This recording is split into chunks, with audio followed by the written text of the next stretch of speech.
ठीक है। अच्छा, सेकंड हमने क्या कहा था, हमने देख लिया कि प्रोपेलेंट कैसा होना चाहिए, नज़र आ रहा है आपको, ठीक है। हमने कहा था कि प्रोपेलेंट कैसा होना चाहिए, कंटेनर भी हमने देख लिया किस तरह का। अब हम आ जाते हैं वाल्व असेंबली और एक्चुएटर के ऊपर, उसके बाद हम प्रोडक्ट कंसंट्रेट वगैरह जो है वो देख लेंगे। अच्छा, ये इंपॉर्टेंट है, इसके अंदर जो है ना ये थोड़ा सा टेक्निकल भी है, इसमें कुछ चीज़ें जो हैं समझने वाली हैं, उसको आप अंडरस्टैंड कर लेंगे तो आपको याद करना इजी हो जाएगा। उसमें आप सिर्फ इसकी हेडिंग्स याद करके अगर उसके अंदर अपने वर्ड्स में डिस्क्रिप्शन लिख देते हैं तो वो भी सफिशिएंट हो जाएगा। इसके लिए हम इस चीज़ को सामने रख लेते हैं, ठीक है। ये आ गया हमारा कंटेनर और हम इसको भी समझने के लिए जो है वो सामने रखेंगे। ये हमारा सिंपल स्प्रे बॉटल है तो इसको जो है वो समझने के लिए हम इस्तेमाल कर लेंगे, ठीक है। अच्छा, अब सबसे पहले वो कहते हैं कि function of the wall assembly is to permit the expulsion of content of container. जब तक हमारी ये असम्बली कंटेनर के अंदर नहीं लगी हुई तब तक हम उसको एरोसोल नहीं कह सकते, उसको हम स्प्रे भी नहीं कह सकते, ठीक है। वो सिंपल एक बॉटल हो जाएगी। तो ये कंपलसरी है, इसी के ज़रिए हमने अपनी प्रोडक्ट जो है उसको एक्सपेल करना है फ्रॉम द कंटेनर। अच्छा, इसके जो पार्ट्स हैं उसको अगर हम देखें तो हमारे पास जो है हमने देखा कि कंटेनर हमने देख लिया, उसके अंदर एक्चुएटर वगैरह हमने पढ़ना है, हमने इसकी जो वाल्व असेंबली है ना वो पढ़नी है। ये कंटेनर है। इससे पहले ना मैं आपको यहाँ से भी समझाती हूँ, मैं पहले आपको एक सिंपल सी इसकी डायग्राम बना के समझाती हूँ जिसमें हम ये चीज़ सारी पढ़ेंगे कि बेसिकली अंदर ये जो पॉइंट है ना इसके अंदर हमारे पास क्या असेंबली होती है। यहाँ पर विजिबल नहीं है, इसमें थोड़ी बहुत नज़र आ रही है, तो पहले इसको बना लेते हैं, उसके बाद फिर इसको जो है वो वन बाय वन करके हम देखते हैं, ठीक है। सबसे पहले तो आ जाएगा ऑरिफिस। ऑरिफिस क्या होता है, वो पॉइंट जहाँ से आपका स्प्रे निकलेगा, जहाँ से आपकी डोज जो है वो डिस्पर्स होगी, ये वाला जो पॉइंट है, this one is the orifice, ठीक है। ये तरतीब से नहीं लिखे हुए, इसको मैं एक अरेंजमेंट में बताऊंगी तो आप लोगों को इजीली समझ आ जाएगी, ठीक है। इसके बाद आ जाता है इसका माउंटिंग कप। माउंटिंग कप ऐसा पार्ट होता है हमारी वॉल्व असेंबली का जो क्या करता है, इस स्टेम को, इसको हम स्टेम ये स्टेम है इसकी, ये सेकंड इसका पार्ट है स्टेम। पहले आ गया ऑरिफिस, देन आ गई स्टेम, और स्टेम के बाद आ जाता है इसका माउंटिंग कप। मैं आपको यहाँ से साथ ही दिखा देती हूँ। ये ऑरिफिस आ गया इसका, जहाँ से हमारी डोज डिस्पर्स होगी, ये वाला जो पार्ट है this one is the stem. और उसके बाद हमारे पास क्या आ जाता है, माउंटिंग कप। ये वाला जो इसका हिस्सा है इसको हम वॉल कप भी बोलते हैं और माउंटिंग कप भी बोलते हैं। ये इंपॉर्टेंट चीज़ है। इसमें क्या होता है, ये आपका कंटेनर है, या आपकी स्टेम और आपका ऑरिफिस है, और इसके नीचे ये वाला जो एरिया है इसके अंदर आपकी वॉल्व असेंबली है, स्प्रिंग वगैरह जो भी होता है वो इसके अंदर लगा हुआ होता है, ठीक है। अब इस सारी असेंबली को, इस स्टेम को और ऑरिफिस को और इस कंटेनर को, इन सब चीज़ों को आपस में किस चीज़ ने ज्वाइन किया हुआ है, इस कप ने, माउंटिंग कप ने, या इसे वॉल कप भी कहते हैं। यहाँ पर जो है ये वॉल कप के नाम से अवेलेबल है, ठीक है। इसको हम वॉल कप भी कहते हैं। तो ये क्या है, ये हमारे पास आ जाता है माउंटिंग कप। अच्छा, अब ये जो माउंटिंग कप है ना, इसको ये नीचे जो है, नीचे से इसको होल्ड किया हुआ होता है रबड़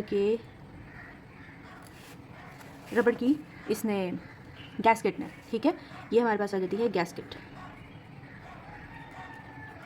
इसका पर्पज़ क्या है, ये रबड़ की होती है, आपका जो कंटेनर है और आपका ये जो माउंटिंग कप है और इसके अलावा जो अंदर असेंबली है, इन सब चीज़ों को आपस में जिस चीज़ ने जोड़ के रखा हुआ होता है, इस माउंटिंग कप को जिसने सपोर्ट किया हुआ होता है, वो क्या होती है, वो ये गैस्केट होती है। ब्लैक कलर की रबड़ होती है, किसी भी कलर की हो सकती है, ये रबड़ होती है बेसिकली, ठीक है। अच्छा, उसके बाद आपकी ये जो ट्यूब है ये आप इंसर्ट हो गई, ये अंदर, ये असेंबली इस जगह अंदर अवेलेबल होगी, ठीक है। यहाँ पर जाके जो है ये इसकी ओपनिंग थोड़ी सी हम बड़ी कर लेंगे, ऐसे होती है, इस फॉर्म में ये यहाँ पर जा रही होती है, ठीक है, ठीक है। आगे जाके इसके साथ यहाँ पर ये आपकी डिप ट्यूब है, ठीक है। अच्छा, अब ये वाला जो ये गैसकेट अंदर से थोड़ी सी शेप की होती है, ठीक है, ये अंदर से इस शेप की होती है। अच्छा, अब ये वाला जो आप हाँ, यहाँ पर इसके स्प्रिंग होता है,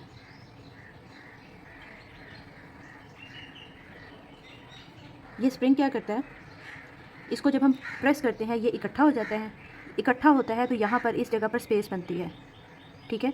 जब ये स्पेस बनती है तो क्या होता है, हम आपका जो लिक्विड है इस डिप ट्यूब के ज़रिए ऊपर जाएगा और यहाँ पर इकट्ठा हो जाएगा, ठीक है।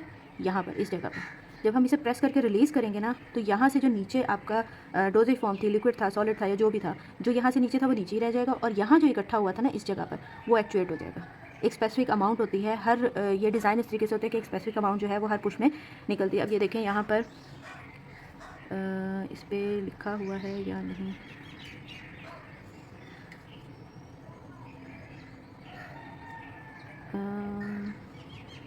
मीटर स्प्रे तो लिखा हुआ है इस पर, मुझे मिल नहीं रहा। मैं इसको देखती हूँ फिर मैं आपको बताती हूँ। इसमें ना मतलब पुश की अमाउंट लिखी होती है कि आप इसको, अब जैसे मिसाल ले लेते हैं कि आप 45 डेज़ हैं कि हम इसको 45 टाइम्स जो है वो प्रेस करेंगे।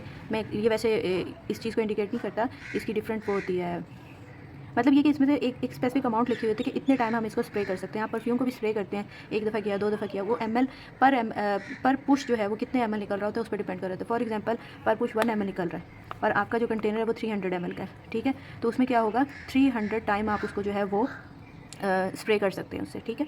तो ये एक स्पेसिफिक अमाउंट जो है वो निकल रही होती है। अच्छा, यहाँ तक हमने देख लिया क्या था, ऑरिफिस था। ये नीचे वाला जो पोर्शन है ये आपको यहाँ पर नज़र आ रहा है, इसको मैंने ये वाली जो चीज़ है ये स्टेम है इसकी, ठीक है। और ये इसकी गैस्केट आ गई, गैस्केट के बाद ये नीचे इसके आ गए, सॉरी ये इसका माउंटिंग कप आ गया। माउंटिंग कप के नीचे जो है वो गैस्केट उसको सपोर्ट करने के लिए लगी हुई होती है। देन आ जाता है स्प्रिंग, और ये जो हमारी स्टेम आ रही थी ये सारी यहाँ तक स्टेम है। इस स्टेम के साथ जो है वो डिप ट्यूब अटैच होती है। डिप ट्यूब मैं आपको दिखा देती हूँ, ठीक है। अच्छा, उसके बाद स्प्रिंग आ गया। स्प्रिंग का काम क्या है कि जब हम इसे पुश करते हैं तो ये इकट्ठा हो जाता है, एक स्पेसिफिक अमाउंट ऊपर आ जाती है। ऊपर आने के बाद क्या होता है, जब हम इसे रिलीज़ करते हैं तो स्प्रिंग ऊपर जाता है और इसको प्रेशर के साथ जो है वो रिलीज़ करता है। अच्छा, अब ये वाली जो सारी असम्बली है ना, यहाँ से लेके यहाँ तक, इसको ये एक स्पेसिफिक चैम्बर में होती है जिसे हम कहते हैं हाउसिंग। इसको हम वाल्व हाउसिंग भी कहते हैं, ठीक है। ये बेसिकली वाल्व हाउसिंग, ये सारी असम्बली है वाल्व की, ठीक है। इसको क्या किया हुआ है, इसके अंदर हमने स्टोर किया हुआ है। हाउस क्या होता है, जिसमें कोई चीज़ रहती है। तो ये सारी असम्बली जो है इस कंटेनर, इस एरिया के अंदर, इस पार्ट के अंदर जो है ये होती है, ठीक है। और इसमें जो इसका मटेरियल वगैरह होता है ये नायलॉन वगैरह जो है इसका भी बन सकता है, बना हुआ होता है, ठीक है। नायलॉन की मैं आपको इसमें भी दिखाती हूँ, अभी सिंपल जो स्प्रे है उसमें भी दिखा देती हूँ। अच्छा, उसके बाद आ जाती है डिप ट्यूब। डिप ट्यूब का काम होता है, ये आपके पूरा जो कंटेनर है ये आपका आ गया, ये पूरा कंटेनर है, यहाँ से स्टार्ट करके नीचे जो है ये सारी डिप ट्यूब जा रही होगी, ठीक है। अच्छा, अब इसको जो है इसके थ्रू भी मैं दिखा देती हूँ। इसको हम खोल लेते हैं। ये सिंपल स्प्रे का हमारे पास जो है ना, ये मार्केट में हमारे पास सिंपली अवेलेबल होते हैं। इसमें ये देखें, अगर आपको नज़र आ रहा हो, ये एक ट्यूब जा रही है अंदर, ठीक है। और ये इसका जो है ये ऑरिफिस है, ठीक। उसके बाद ये जो ट्यूब है ये स्टेम आ जाएगी। स्टेम के बाद हमारे पास क्या है, ये बाकी असम्बली है। इसमें क्या है, स्प्रिंग है, अगर आपको नज़र आ रहा हो तो स्प्रिंग लगा हुआ है। स्प्रिंग के साथ ही जो है इसकी जो है ये जा रही है, स्टेम जा रही है। इसके अंदर गैसकेट मोस्टली किसी में होती है, किसी में नहीं होती, इसमें गैसकेट नहीं लगी हुई, ठीक है। अच्छा, उसके बाद ये इसकी ये सारी जो है ये इसकी डिप ट्यूब है। डिप ट्यूब जो उसके अंदर डिप हुई होती है उसको हम डिप ट्यूब कहते हैं। ये सारी इसकी डिप ट्यूब है। अच्छा, यहाँ तक आपकी जो है ना ये स्टेम आ रही है, अगर आप इसको देख सकें, ये स्टेम है, ठीक है। इसके साथ हमने डिप ट्यूब अटैच की हुई है, ये अलग चीज़ है। ये इसकी स्टेम आ रही है, ये इसकी डिप ट्यूब है।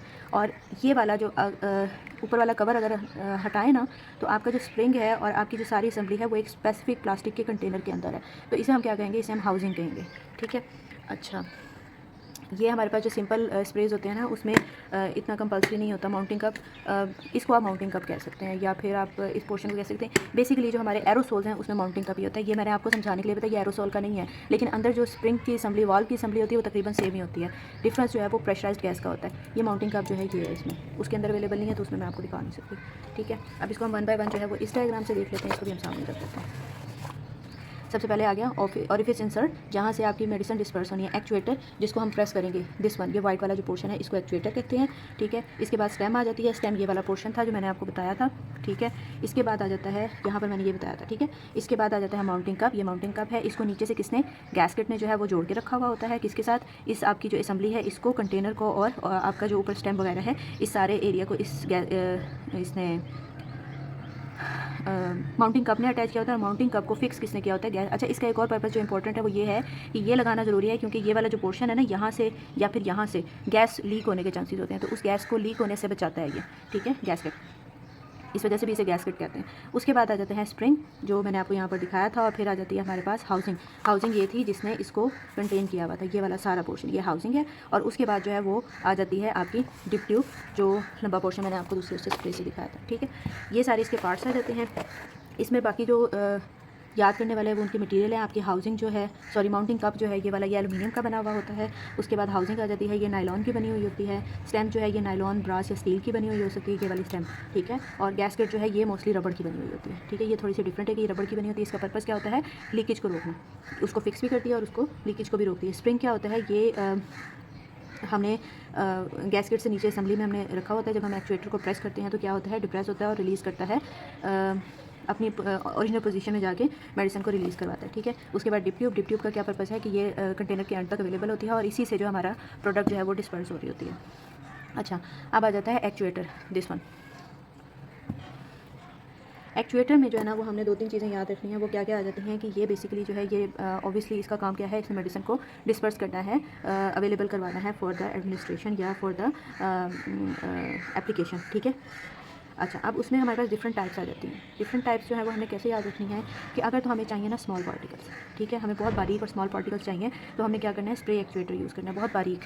ये स्प्रे एक्चुएटर ही है, ये हमारे पास एयर फ्रेशनर है, ये स्प्रे के फॉर्म में होता है, ठीक है। और ये देखें बहुत बारीक फॉर्म में जो है, ये नज़र भी नहीं आ रहा, इतने बारीक फॉर्म में ये ड्रॉपलेट्स को जो है वो डिस्पर्स कर दिया, ठीक है। अच्छा, उसके बाद हमारे पास अगर हमें फॉर्म कुछ में आपने देखा होगा ये जो आते हैं, क्या इसको कहते हैं, पेन किलर स्प्रेज होते हैं, वो फॉर्म की फॉर्म में आते हैं, या फिर शेविंग फॉर्म जो आ रही होती है, उसमें क्या होता है कि हमारे पास जो ऑरिफिस है वो थोड़ा सा लार्ज होता है कंपैरेटिवली, क्योंकि फॉर्म के निकलने के लिए अब ये इतने बारीक से तो फॉर्म नहीं निकल सकती ना, आप इसको खुद देखें, ठीक है। उसके बाद सॉलिड है, तो फिर हमने क्या करना है, उससे भी थोड़ा सा बड़ा हमें ऑरिफिस चाहिए होता है, और ये सेमी सॉलिड प्रोडक्ट्स के लिए होता है। अच्छा, अब स्पेशली डिज़ाइन एक्चुएटर्स जो होते हैं, ये क्या होता है कि ये आँख के लिए, नाक के लिए या गले वगैरह के लिए अगर हमने जो है वो डिज़ाइन करने हैं, तो हम उसके हिसाब से करते हैं। अब जैसे फॉर एग्जांपल अगर नेज़ल है, तो हमने नाक के जो नेज़ल कैविटी है उसके अंदर करना है, तो ये उसके लिए इसकी जो लेंथ है हम उसको भी इंक्रीज़ करेंगे, और उसका जो ऑरिफिस है उसको भी उसी के अकॉर्डिंग डिज़ाइन करेंगे। तो वो स्पेशली डिज़ाइन होते हैं, वो होते ही इन पर्पसेस के लिए, ठीक है। अच्छा, उसके बाद आ जाता है कि मीटर्ड वॉल क्या होता है, इसको मैं यहीं से समझा देती हूँ। इसमें मैं एक पिक्चर भी साथ अटैच कर दूँगी, जिसमें जो है वो मीटर्ड वॉल की जो पिक्चर। अच्छा, मीटर्ड वॉल जो है इसके अंदर अगर हम देखें कि हमारे पास, यहीं से इसको समझ लेते हैं कि ये जो एरिया होता है ना, यहाँ पर हमारी जो डोज़ है वो इकट्ठी हो जाती है। मीटर्ड जो हमारे पास ये होते हैं, स्प्रेज होते हैं, एरोसोल्स होते हैं, उसमें क्या होता है कि एक स्पेसिफिक अमाउंट तक जो है ना वो उन्होंने अलाउ किया हुआ होता है कि जब एक्चुएटर को प्रेस करेंगे, तो फॉर से मिसाल ले लेते हैं कि यहाँ तक हमारे पास जो है वो मार्क था, आपका स्प्रिंग जो है वो इससे नीचे जाएगा ही नहीं। स्प्रिंग यहाँ से नीचे नहीं जाएगा, तो क्या होगा कि एक स्पेसिफिक अमाउंट यहाँ पर इकट्ठी हो जाएगी। वो जब हम स्प्रिंग को रिलीज़ करेंगे, तो वही स्पेसिफिक अमाउंट जो है वो रिलीज़ होगी, बाकी जो आपकी जितनी भी ड्रग आई थी वो सारी रिलीज़ नहीं होगी। मतलब फॉर से मिसाल के तौर पे आपको 0.5 माइक्रोमीटर या 0.5 ml चाहिए थी, तो क्या होगा, वही अमाउंट रिलीज़ होगी, उससे ज़्यादा अमाउंट रिलीज़ नहीं होगी, ठीक है। अच्छा, ये हो गया मीटर वॉल, और इसका बेसिक पर्पज़ यही होता है कि मीटर डोज एक स्पेसिफिक अमाउंट फॉर से, ये एस्मा के जो पेशेंट्स होते हैं, इनके जो इनहेलर वगैरह होते हैं, ये भी मीटर्ड होते हैं, ठीक है। रिजर्वायर सिस्टम होता है, उस रिजर्वायर के अंदर एक स्पेसिफिक अमाउंट डोज की अवेलेबल होती है। जब आप प्रेस करते हैं, पुश करते हैं, तो वही स्पेसिफिक अमाउंट जो है वो निकलती है, उससे ज़्यादा नहीं निकलती, ना ही उससे कम निकलती है, ठीक है। अच्छा, अब हमारे पास ये अच्छा, इसमें मार्किंग इसलिए कि पहले रिकॉर्ड किया था लेकिन वो हो नहीं सका, तो मैंने अब इसको दोबारा किया। जो हमारे पास प्रोडक्ट कंसनट्रेट है, जो हमारा मटेरियल है, या जो हमारी एक्टिव फॉर्म है, या हमारा सोल्यूशन है जिसे हम डिस्पर्स करना चाह रहे हैं, वो बेसिकली क्या है, प्रोडक्ट कंसनट्रेट होता है। उसमें active ingredient, solvent system, preservative, antioxidants वगैरह आ जाएंगे, और सर्फेक्टेंट्स क्यों आ रहे हैं, क्योंकि हम डिस्पर्शंस की फॉर्म पढ़ रहे थे, ठीक है। इस चीज़ को याद रखना है कि हम डिस्पर्शंस की फॉर्म्स को पढ़ रहे थे, और इसके अंदर जो है वो सर्फेक्टेंट्स यूज़ हो रहे थे। इससे आगे हम देखेंगे इंशाल्लाह हमारा जो इनहेलर का टॉपिक है, और इनहेलर के साथ ही हम जो है वो स्प्रेस का टॉपिक जो है वो भी इसको पढ़ लेंगे इंशाल्लाह।